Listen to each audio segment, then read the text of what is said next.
नमस्कार. मी उद्योजक होणारच या टॉक शोच्या या भागामध्ये आपणा सगळ्यांचं मनपूर्वक स्वागत. आपण ज्या घरात जन्म घेतो त्या घरातून, त्या कुटुंबातून आपल्याला संस्कार मिळतात, आपल्या व्यक्तिमत्वाला पोषक असं वातावरण मिळतं. त्याचबरोबर काही वेळा काही ज्ञानपरंपरा सुद्धा मिळतात. अर्थात जे आपल्याला विनासायास मिळालंय, जन्मजात मिळालंय, त्याचा वापर आपण कसा करतो आणि या ज्ञानपरंपरांचा, या ज्ञानाचा, या संस्कारांचा वापर करून आपण आपल्यातला उद्योजक घडवू शकतो का? आज असंच एक जिवंत उदाहरण आपल्याबरोबर आहे, ज्यांनी स्वतःच्या कुटुंबातून मिळालेल्या ज्ञानपरंपरेचा वापर करून स्वतःतला उद्योजक घडवला. ते आहेत वास्तुशास्त्रज्ञ राहुल मळगावकर. नमस्कार राहुलजी. कार्यक्रमात आपलं मनपूर्वक स्वागत. धन्यवाद. आपल्या घरामध्ये ज्योतिषशास्त्राचा अभ्यास करणारी आपली चौथी पिढी असेल.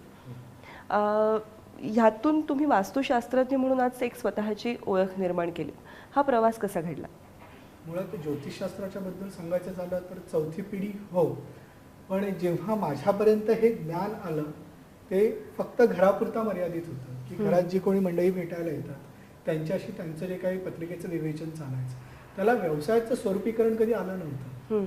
म्हणजे त्याला एक प्रॉपर ब्रँडिंगची जी गरज असते बरोबर, ती कधी मिळाली नव्हती. तर ते एक पहिलं चॅलेंज माझ्याकडे होतं. एक आवड आहे, अभ्यास आहे, अभ्यास आहे, डेफिनेटली येस.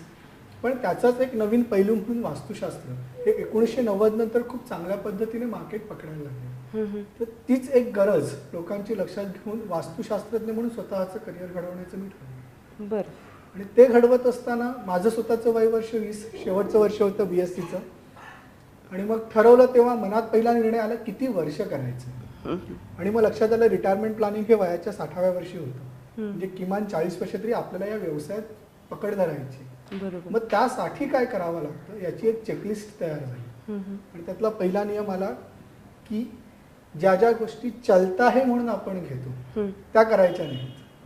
आपल्या कामामध्ये इतकी ॲक्युरसी आली पाहिजे की ते काम करताना आपल्याला जोपर्यंत स्वतःला सॅटिस्फॅक्शन मिळत नाही तोपर्यंत ते करत राहायचं. त्यातून जी ॲक्युरसी मिळेल ती आपल्याला 40 वर्ष सस्टेन करायला फार महत्त्वाची असेल आणि जी मदत करेल. ते सक्सेसफुली आज जवळजवळ 10 ते 11 वर्ष त्याच एका एथिक्सवरती आणि त्याच एका कोरवरती व्यवसाय रन होतो. वयाच्या 20व्या वर्षी निर्णय घेणं की मला वास्तुशास्त्रज्ञ म्हणून स्वतःची ओळख घडवायची, हे नक्कीच सोपं नाही. आणि त्यात आपण स्वतः विज्ञान शाखेचे विद्यार्थी होतात. तर त्याआधी म्हणजे विज्ञान शाखेला प्रवेश घेत असताना काय डोळ्यासमोर स्वप्न होतं, ते बदललं का? आणि बदललं तर त्या बदलाला काही विरोध झाला का? जेव्हा BScला होतो तेव्हा एक सिंपल कॅल्क्युलेशन होतं. BSc करायची, MSc करायची, सेटनेट क्लिअर करायचं आणि शिक्षक म्हणून शिक्षण क्षेत्रामध्ये उतरायचं. पण जेव्हा मी असं म्हणतो की तुमचं ग्रॅज्युएशनचा जो ड्युरेशन असतो ना त्यामध्ये तुम्हाला एक्सपेरिमेंट करायला खूप स्कोप असतो. आणि तोच तुमच्या लाईफमध्ये टर्न अराउंड करणारा एक एज ग्रुप असतो किंवा एक एजची बॅच असते की तुम्हाला काय काय येतं त्या सगळ्यांवरती त्यावेळी एक्सपेरिमेंट करून घ्या.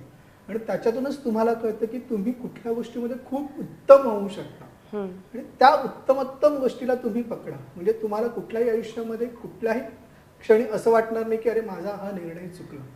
क्वचित त्यावेळी शिक्षक झालोही असतो पण ते उत्तमोत्तम पकडलं म्हणून आज जे काही काम करतो त्यात मला मजा येते आणि कधीही केव्हाही कुठेही करायला तयारी असते. तो आनंद घेण्याची जी मजा आहे ती वेगळीच. विरोध झाला, कुठे झाला तर एक मध्यमवर्गीय घर, वडील बँकेत जॉबला, आई हाऊसवाईफ, शिक्षक होणार आणि 6वं वेतन आयोगाचा अलिलठ्ठ पगार मिळणार, हे स्वप्न खळकन तुटतं.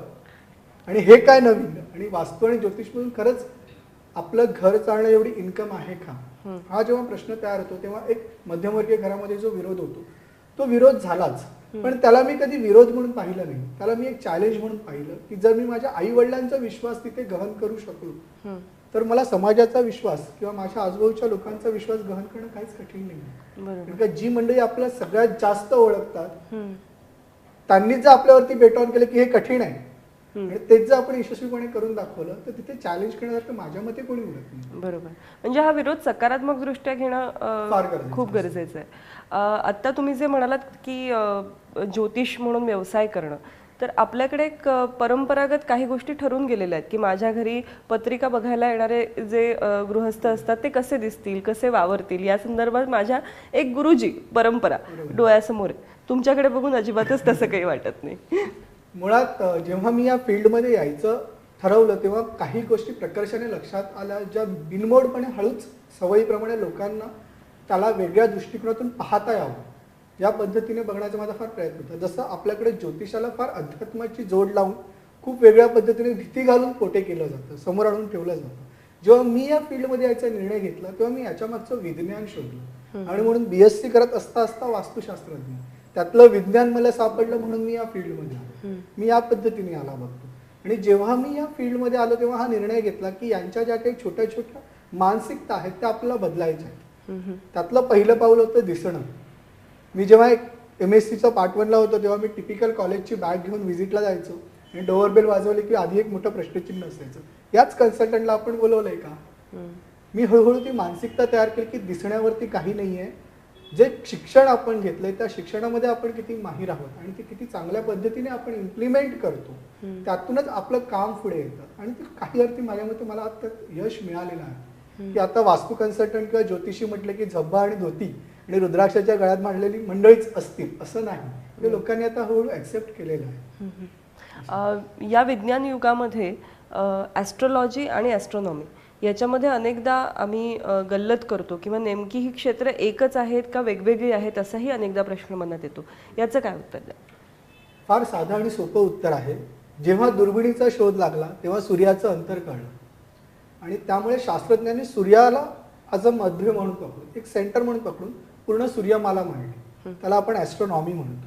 आणि जेव्हा कुठलीही दुर्बीण नव्हती तेव्हा आपल्या ऋषीमुनींनी त्यांच्या अध्यात्माच्या जोरावरती पृथ्वीवरती बसून जे काही सूर्यमाला पाहिली त्याचं जे विवेचन झालं त्याला ज्योतिषशास्त्र म्हणतात. हा एक बेसिक फरक आहे की जेव्हा पृथ्वी सेंटर येते तेव्हा ते ज्योतिषशास्त्र ॲस्ट्रॉलॉजी म्हणून पाहिलं जातं आणि जेव्हा पृथ्वीमध्ये सूर्यमध्ये येतो त्याला आपण ॲस्ट्रॉनॉमी म्हणून पाहतो. बरोबर. हा एवढाच छोटासा फरक आहे. पण म्हणजे आपलं जे वास्तुशास्त्र आहे ते फलज्योतिषावर किंवा ॲस्ट्रॉलॉजीवरती आधारित आहे असं आपण म्हणू शकतो. आज वास्तुशास्त्रामध्ये सुद्धा देशाबरोबर परदेशातलंही ज्ञान परंपरा येत आहेत. तर यामध्ये आपण कशावर विश्वास ठेवता किंवा कशावर भर देता? मी आपलं जे जुनं शास्त्र आहे की जिथून बेसिक सगळ्या गोष्टी सुरू झाल्या त्याची कास कधीच सोडायची नसते. व्यवसायातला सगळ्यात पहिला नियम आहे never ever change your basics, never ever forget your basics. तुम्ही जोपर्यंत मुळामध्ये आहात आणि मुळापासून काम करता तुम्हाला कुठेही चुका होत नाही. ॲडव्हान्स व्हर्जन येतात त्या ॲक्सेप्ट करण्याची गरज या सगळ्यांना आहे. म्हणजे ज्या पद्धतीचे उपाय आता नवीन नवीन पद्धतीने येत आहेत ते मॉड्यूल्स ॲक्सेप्ट करणं गरजेचं आहे. पण ते सुद्धा करत असताना जे आपलं जुनं शास्त्र आहे की ज्याच्यामध्ये आपण म्हणतो की जे पारंपरिक वास्तुशास्त्र आहे, ज्योतिषशास्त्र आहे, वैदिक वास्तुशास्त्र आहे, वैदिक ज्योतिषशास्त्र आहे, हे नाकारता येत नाही. कारण तिथूनच सुरुवात होते. त्याचा बेस तुमचा स्ट्रॉंग झाला की आपोआपच पुढच्या गोष्टी तुम्हाला सरशीने जमायला लागतात. बरोबर. आपण वास्तुशास्त्रामध्ये नेमक्या काय रेमेडीज किंवा तोडगे सांगता? कारण अनेकदा असं होतं की वास्तू ही गोष्ट मुळात घडवणं फार अवघड असतं आणि मग बाहेरून एक कन्सल्टंट येतात आणि ते सांगतात अमुक बदल करूया, तमुक बदल करूया. ते फार अवघड वाटतं आणि हे किती प्रॅक्टिकल आहे असाही विचार मनात येतो. तर या संदर्भामध्ये तुमची नेमकी भूमिका काय असते? फार साधी सोपी गोष्ट आहे याच्यामध्ये की मुळात आपल्या घरामध्ये काहीतरी वास्तू दोष आहे आणि त्यामुळे आपल्याला जे काही अचीव करायचं आहे किंवा जे काही ॲक्सेप्ट करायचं आहे किंवा जे आपण विजन पाहतोय ते पूर्ण होत नाही. आणि ते होत नसताना आपण हे कधी डोक्यात नाही घ्यायचं की अरे हे घर दूषित आहे, आता मी घर विकतो, बाहेर जातो. म्हणजे ज्या पद्धतीच्या एरियामध्ये आपण मुंबई किंवा सबर्बन्समध्ये सध्या राहतोय तिथे नवीन घर घेणे अशक्यप्राय व्हायला लागले. आणि मी नेहमी म्हणतो बोटाला जखम झाली म्हणून आपण हात कापून फेकत नाही. तोच प्रकार इथेही अवलंबला जातो. आम्ही वास्तूमध्ये जनरली यंत्र आहेत, रत्न आहेत, स्फटिक आहेत, पिरामिड टेक्निक आहे, नक्षत्र वृक्ष आहे, त्याच्यानंतर मग आपण रुद्राक्ष वापरू शकतो. या सगळ्या वस्तूंच्या माध्यमातून तुमच्या वास्तूमध्ये कुठल्याही प्रकारचा दोष असू दे तो आपण पूर्णपणे बरा करू शकतो. आणि त्याचे बदल हे साधारण तुम्हाला 1 महिना म्हणजे 27 दिवस ते 3 महिन्यामध्ये 100% जाणवतात. आता तुम्ही वास्तुशास्त्रालाच काउन्सिलिंगची सुद्धा जोड देत आहात, तर त्याविषयी अधिक सांगा. जेव्हा ही प्रॅक्टिस जसजशी हळूहळू शार्पन होत गेली वास्तुशास्त्र आणि ज्योतिषशास्त्राची तेव्हा या गोष्टी लक्षात आल्या की बऱ्याचदा पत्रिकेत दोष नाही आहेत, बऱ्याचदा वास्तूमध्ये त्या लेवलचे दोष नाही आहेत की त्यांना हे प्रॉब्लेम्स येतात. मग जेव्हा कन्व्हर्सेशन्स व्हायला लागले अशा मंडळींबरोबर तेव्हा लक्षात आलं की एखाद्या गोष्टीकडे यांचा बघण्याचा दृष्टिकोन हा बदलणं फार गरजेचं आहे.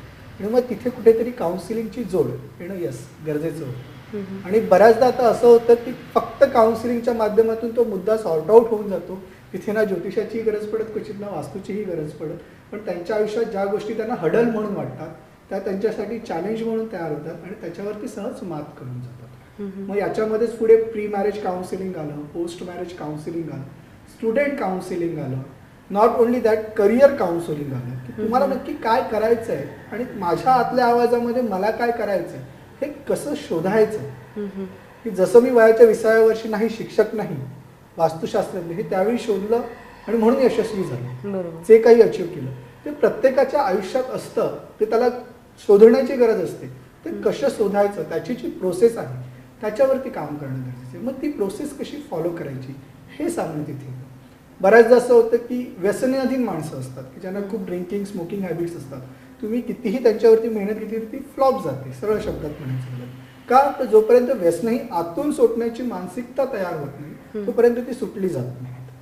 पण त्याच ठिकाणी आमचं काउन्सिलिंग हेल्प करतं की बाबा हे केल्याने काय होतं, हे न केल्याने काय होतं आणि हे करत असताना तू काय सोडतोयस आणि हे जर तू सोडलंस तर काय अचीव करशील. हे जेव्हा प्रो आणि कॉन्स त्यांच्यासमोर व्यवस्थित मांडले जातात त्यावेळी लक्षात येतं आणि तेव्हा त्याचे आय ओपनर्सचा जो काही रोल असतो तो तिथे क्रिएट होतो. आणि ह्या काउन्सिलिंगमध्ये त्या माणसाची पत्रिका किंवा तो माणूस राहत असलेली वास्तू याची भूमिका तुम्ही कशी तपासता? मुळात कसं असतं की जन्मतः काही माणसांच्या पत्रिकेला वेगवेगळ्या प्रकारचे योग असतात आणि त्या योगांमुळे बऱ्याचशा गोष्टी त्यांच्या आयुष्यात घडत असतात आणि त्याने त्या गोष्टी ऍक्सेप्टही केलेल्या असतात की माझं आयुष्य हे असंच आहे, मी हे नाही बदलू शकत. पण तिथे त्याची ती मानसिकता म्हणून पत्रिका आणि तो जे काही बोलतो हे जसजसं टॅली होत जातं त्यांच्या प्रश्नातच किंवा त्यांच्या कन्व्हर्सेशनमधूनच आम्हाला त्यांची उत्तरं मिळत असतात की जी त्यांच्यासमोर मांडण्याची गरज असते. मग काउन्सिलिंगला बऱ्याचदा असं होतं की आम्ही एखादं युनिट त्याच्या परमिशनने रेकॉर्डिंगचं ठेवतो आणि तो जे काही आमच्याशी बोलतो ते शेवटी त्याला ऐकायला दिलं जातं आणि मग त्याला रिअलाइज होतं की अरे या सगळ्या गोष्टी माझ्यामध्ये आहेत ज्या या सगळ्या गोष्टींमुळे किंवा या व्यसनांमुळे मी कधी करूच नाही शकलो. आयुष्य इतकं सुंदर आहे तसं राहिलं नाही. हा प्रकार तिथे येतो. आपण अनेकदा आपल्या क्लायंट्सना असंही सांगता की तुमच्या मनात जे सगळे प्रश्न असतील ते तुम्ही कागदावरती टिपा, यामागे काय नेमकी कल्पना आहे? बऱ्याचदा असं होतं की मी याला प्रल्हादाचा बाबा म्हणतो. मजा अशी असते की देव जेव्हा सांगतो की बाबा राजा माग तू आता तुला काय मागायचं आहे आणि नेमकी आपली बुद्धी तेव्हा गहाण पडते आणि आपल्याला कळत नाही एक्झॅक्टली काय मागायचं असतं. म्हणून जनरली मला पहिल्यांदा क्लायंटचा फोन येतो की सर अमुक अमुक दिवशी तुम्ही येऊ शकता का. तेव्हा ज्यांना आम्ही कन्फर्मेशनचा मेसेज पाठवतो त्याच्यामध्ये एक लाईन ॲड केलेली असते की तुमची एक चेकलिस्ट तयार करा की तुमचे प्रॉब्लेम्स काय काय आहेत, कशावरती आपल्याला काम करायचं आहे आणि दुसरी गोष्ट तुम्हाला काय अचीव करायचं आहे. आणि मग त्यांना सांगितलं जातं जे काय आपलं 2-2.5-3 तासांचं कन्व्हर्सेशन याच्यावरती होणार आहे त्याच्यामध्ये किती मुद्दे क्लिअर झाले ते आपण बघू. एखादा मुद्दा जर राहिला तर आपण त्याच्यावरती डेफिनेटली चर्चा करू. याच्यामुळे काय होतं की आपण जी पहिली व्हिजिट करतो ती कन्फर्म होते की परफेक्ट झाली आहे. आपल्याला त्याचं एक मेजरमेंट घेता येतं या बाबतीमध्ये आणि त्यामुळे काय होतं जेव्हा आम्ही एखादी फी चार्ज करतो त्याचं जे समाधान असतं आपण कितीही काम केलं तरी समोरचा माणूस समाधानी झाला तरच तो आनंदी असतो.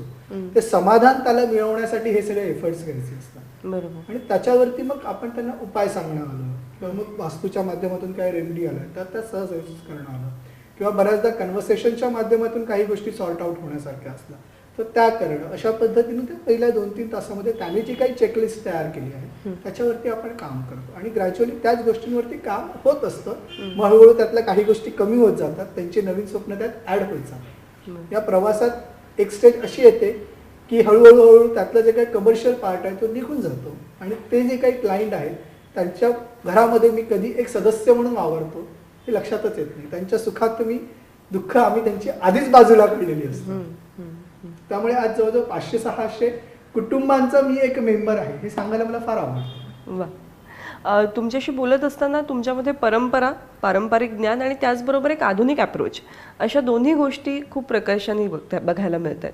आज वास्तुशास्त्रामधले तज्ज्ञ म्हणून आपण वावरत असताना आपण MBA सुद्धा त्याच्याशी निगडित विषयामध्येच केलेलं आहे. तर याची काही सांगड घालता येते का, याचा काही फायदा होतो का? सांगड अशा पद्धतीने होते की जनरली मी प्लॅनिंग डिझायनिंग करतो. म्हणजे तुम्हाला इंडिव्हिज्युअल घरं बांधायची असतील किंवा तुम्ही गावी कुठेतरी घर बांधताय मग तेव्हा तुमच्या पुढच्या 3 पिढ्यांना कशा पद्धतीचं घर पाहिजे हे लक्षात घेऊन आपण त्याला वास्तूमध्ये इन्कॉर्पोरेट करतो.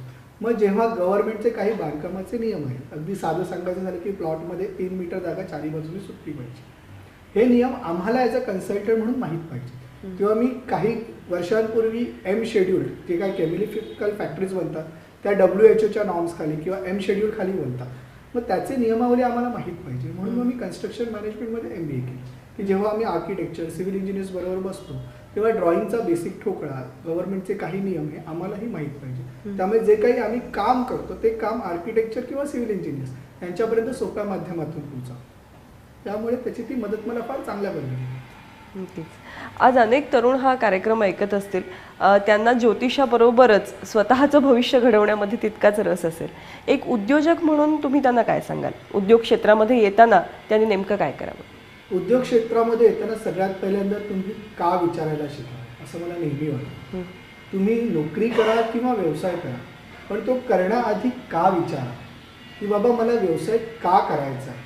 ही एक छान छोटीशी प्रोसेस आहे की मी बऱ्याच लोकांना करायला सांगतो जेव्हा ते काउन्सिलिंग येतात. मी म्हणतो की तुम्ही 30 वेळा का विचारा. तुम्हाला पहिल्या प्रश्नाचं उत्तर मिळालं की त्यांना पुन्हा एकदा का विचारा.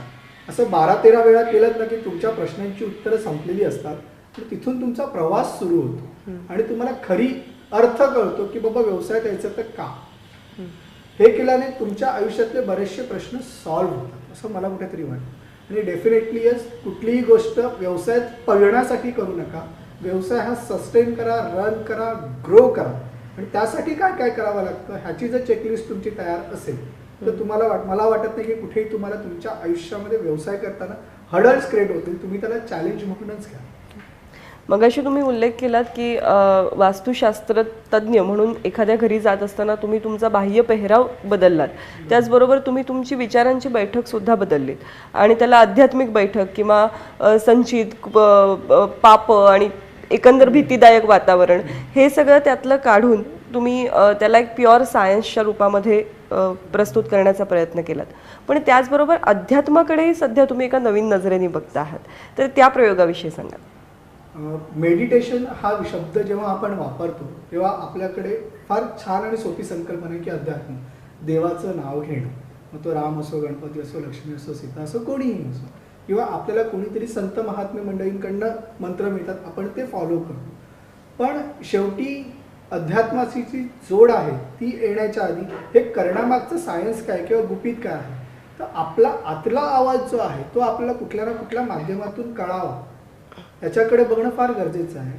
आणि कर्मधर्म संयोगाने हे सगळे बाहेरची मंत्र उपासना करत असताना आपण आपला आतला आवाज ऐकायला कधी तयारच नसतो. तर त्याच्या मागचा हा प्रयोग आहे की याला आपण एक छान विज्ञानाची जोड दिलेली आहे.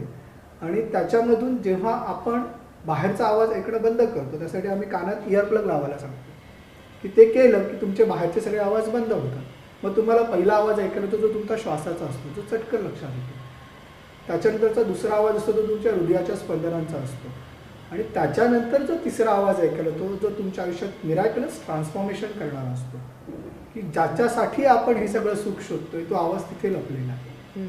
मग तो कसा कॉन्सन्ट्रेट करून ऐकायचा, तो बुद्धीच्या कुठल्या बाजूने कुठल्या कानाने ऐकायचा, मग त्याचा काय रिझल्ट येईल या सगळ्या प्रोसेसमध्ये आता तो गुंतागुंत आपण सोडवण्याचा प्रयत्न करतो. बुद्धीच्या कुठल्या बाजूने ऐकायचं म्हणजे नेमकं काय? बुद्धीच्या म्हणजे कसं आहे की आपलं जे डावं ब्रेनची साईड आहे ती खूप मॅसेंजर आहे. आपण एखादं नाव घेतलं क्रिकेट, क्रिकेटबद्दलचा सगळा डेटा तो इमिजिएटली ट्रान्सफॉर्म करतो. पण ते काम उजवा ब्रेन नाही करत किंवा वाईस वर्सा. जनरली हा जो काही आवाज येतो तो आम्ही उजव्या कानाने ऐकायला सांगतो. का तर या कानाने ऐकला असताना त्याच्याबद्दल जो काही डेटा पाहिजे ना तो त्या ब्रेनकडे नाही आहे.